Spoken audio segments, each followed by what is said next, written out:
टूटी फूटी झोपड़ी में रहता है। रमेश काम की तलाश में कहीं बाहर गया है। गांव में तेज बारिश होने लगती है। उनकी झोपड़ी से पानी चूने लगती है और घर के अंदर पानी भरने लगता है। गायत्री चिंतित होने लगती है क्योंकि रमेश को लौटने में बहुत देर हो चुका था। तभी उनकी छोटी बेटी माँ से बोलती है, माँ मुझे बहुत भूख लगी है, कुछ खाने को देगी? बेटा, अभी घर में खाने को कुछ भी नहीं है। बस भगवान से प्रार्थना कर रहे हैं कि तुम्हारे पिताजी घर जल्द से जल्द लौट आ जाएं। रमेश इस बारिश में गांव की ओर लौटने की कोशिश कर रहा था। रास्ता कीचड़ और पानी से भर चुका था। चारों तरफ आंधी तूफान और ठंडी हवा चल रही थी। हे भगवान, इतनी बारिश, घर पर गायत्री और मेरी बेटी कैसी होगी? मुझे जल्दी पहुंचना होगा। रास्ते में पानी भर चुका था। रमेश के लिए हर कदम चुनौती बन चुका था। अचानक उसका पैर फिसलता है और वे पानी में गिर जाता है। अरे रे बाप रे, कीचड़! यहाँ खड़ा रहूंगा तो फिर से गिर जाऊंगा। यहाँ से जल्दी निकलना होगा मुझे।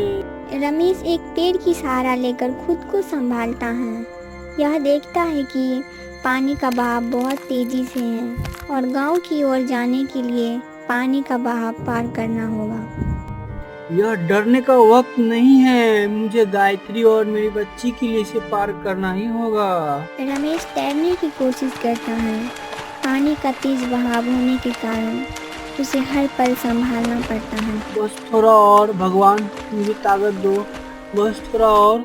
रमेश किसी तरह पानी से बाहर निकलता है और कीचड़ भरी रास्ते पर चलने लगता है। चारों तरफ आंधी तूफान बारिश उसे डराने की कोशिश कर रहा है। बारिश तो रुकने का नाम ही नहीं ले रही है।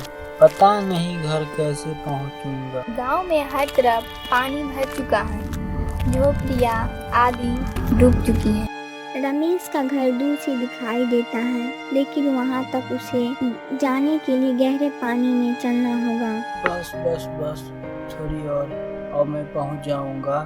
गायत्री और मेरी बेटी मेरा इंतजार कर रहे होंगे। रमेश घर के पास पहुंचता है और देखता है कि झोपड़ी की दीवार से पानी टपक रहा है। अंदर से गायत्री की आवाज सुनाई देती है, हे भगवान, रमेश कहाँ रह गए? इस बारिश में हमारा क्या होगा?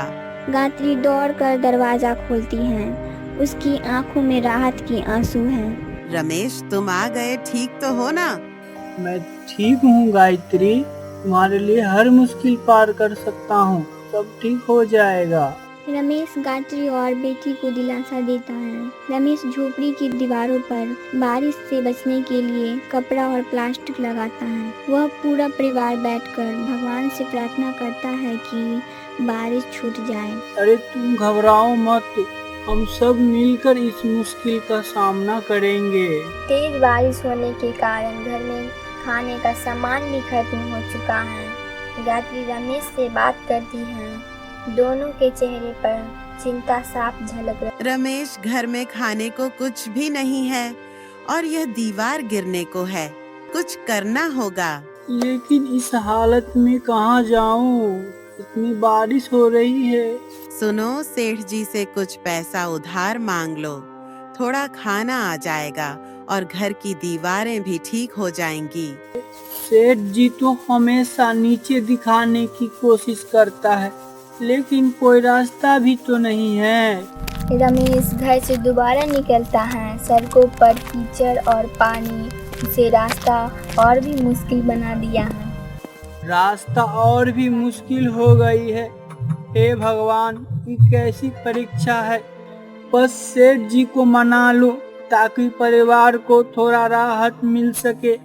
रास्ते में वे गिरता है, कीचड़ से सना हुआ उठता है और फिर से आगे बढ़ता है। उसकी हालत कमजोर और थकी हुई हो चुकी है। काफी संघर्ष के बाद रमेश सेठ जी के घर पहुंचता है। बड़ा सा मकान जहां काफी बारिश के बावजूद सब कुछ सुरक्षित और सूखा है। सेठ जी, क्या मैं अंदर आ सकता हूँ?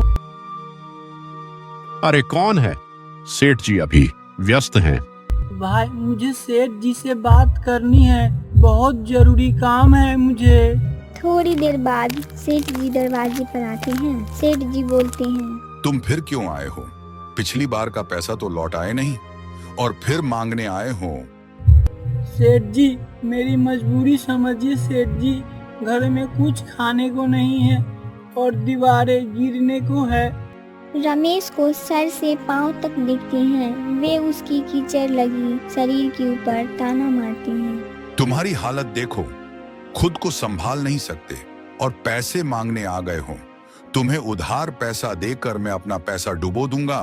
सेठ जी मैं वादा करता हूँ, जैसे ही मेरी काम लगेगी मैं आपके सारे पैसे लौटा दूंगा, बस मेरी अभी मदद कर दीजिए। सेठ जी अपनी बातों से रमेश को और नीचा दिखाने की कोशिश करता है। वे उसे गरीब होने की ताना देती हैं। गरीबों को मदद करना कोई पुण्य का काम नहीं है, मूर्खता है। जाओ मेहनत करो, खुद कमाओ। सेठ जी बहुत कोशिश कर रहा हूँ, लेकिन इस पल हालत खराब है। मेरी मजबूरी समझिए सेठ जी। सेठ जी आखिरकार माना ही कर देते हैं। जितना कहा उतना सुन लिया। चलो अब निकलो यहाँ से, तुम्हारे लिए मेरे पास कुछ नहीं है। ठीक है सेठ जी, भगवान आपकी मदद करे। रमेश टूटा मन से और गंदे शरीर के साथ अपने घर वापस लौट जाता है। रास्ते में सोचता है कि अपने परिवार को कैसे संभाले। उसकी आंखों में निराशा दिख रही है। गायत्री और मेरी बेटी का क्या होगा? मुझे कुछ करना होगा, पर क्या करूं? बारिश और तूफान उसका सफर और भी मुश्किल बना दिया। चलते चलते उसका पुराना चप्पल भी टूट चुका था और उसे नंगे पांव चलना पड़ता है। अब तो चप्पल भी मेरा साथ छोड़ दिया है। मैं खाली पैर घर कैसे पहुंचूंगा? मैं पूरा लहूलुहान हो चुका हूँ। उसके लिए हर कदम कठिनाइयों से भरा था, लेकिन वह रुकता नहीं था। काफी समय के बाद रमेश अपने घर पहुंचता है। रमेश घर के बाहर खड़े होकर दिखता है कि दीवार से पानी टपक रहा है, पर अंदर का हिस्सा पूरी तरह गीला हो चुका था। ये घर तो अब रहने लायक भी नहीं बचा है और कोई जगह भी तो नहीं है। भगवान हमारी मदद करो। रमेश घर के अंदर जाता है। गायत्री और उसकी बेटी उसके पास आती हैं और बोलती हैं, रमेश क्या हुआ? सेठ जी ने पैसा दिया?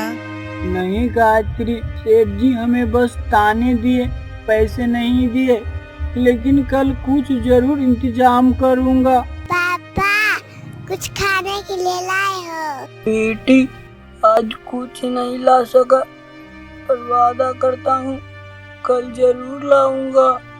रात को वह पूरा परिवार बैठा होता है। दीवार से पानी टपक रहा है और वे ठंडी हवा से वे लोग कांप रहे हैं। फिर भी रमेश गायत्री और उसकी बेटी को दिलासा देता है। राजेश, ये झोपड़ी में कब तक रहेंगे?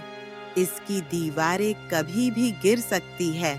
गायत्री सब्र रखो, ये समय भी गुजर जाएगा। मैं कुछ काम खोज लूंगा, बस भगवान पे भरोसा रखो। पापा मुझे बहुत डर लग रहा है। अरे रे, डरो मत मेरी प्यारी बिटिया। जब तक मैं हूँ तुमको कुछ नहीं होगा। हम सब मिलकर इस मुसीबत से निकलेंगे। पूरे रात पानी में बैठने के कारण सुबह होते ही उसकी बेटी को तबीयत खराब हो गया था। वे बुखार और खांसी से परेशान थी। गायत्री और रमेश उसकी देखकर घबरा जाते। रमेश, इसका शरीर कितना गर्म हो रहा है। इसे तुरंत डॉक्टर के पास ले जाना होगा। हाँ गायत्री, हमें और देर नहीं करना चाहिए। चलो अस्पताल चलते हैं। रमेश और गायत्री अपनी बीमार बेटी को लेकर अस्पताल पहुंचते हैं। डॉक्टर तुरंत बच्ची की जांच करते हैं। देखिए, आपकी बेटी निमोनिया से पीड़ित है। उसकी हालत खराब है। उसको दवाइयाँ और इलाज की जरूरत है। डॉक्टर साहब, मेरी बेटी ठीक तो हो जाएगी ना? देखिए, इलाज समय पर कर दिया जाए तो ठीक हो जाएगी, लेकिन देर हुई तो इसकी हालत और खराब हो सकती है। डॉक्टर दवाइयाँ की लंबी सूची देता है और अस्पताल की पैसा का अनुमान बताता है कि ये सुनकर गायत्री और रमेश आंखों में आंसू आ जाते। डॉक्टर साहब, हमारे पास पैसे नहीं है कि आप कुछ पैसे कम कर सकते हैं? मुझे माफ कीजिए, लेकिन दवाइयों का खर्च उठाना ही पड़ेगा। रमेश हॉस्पिटल के बाहर चला जाता है और लोगों से मदद मांगता है। मुझे माफ करो भाई, मेरे पास पैसे नहीं हैं। चलो जाओ यहाँ से। लेकिन उसकी कोई मदद नहीं करता है। रमेश उसके बाद अपने मित्र के घर जाता है और उससे मदद मांगता है। मित्र, मेरी मदद करो मित्र, मेरी बेटी की तबीयत खराब है, मुझे पैसे की जरूरत है, मेरी बेटी अस्पताल में भर्ती है। हाँ रमेश भाई, मैं आपकी जरूर मदद करूंगा, ये लीजिए पैसे। धन्यवाद मित्र, जैसे ही मुझे काम मिलता है मैं आपका पैसा लौटा दूंगा। रमेश पैसे लेकर अस्पताल लौटता है और वहाँ डॉक्टर के पास पैसा जमा करता है और अपनी बेटी और पत्नी के साथ घर आ जाता है और खुशी खुशी अपना जीवन व्यतीत करता है।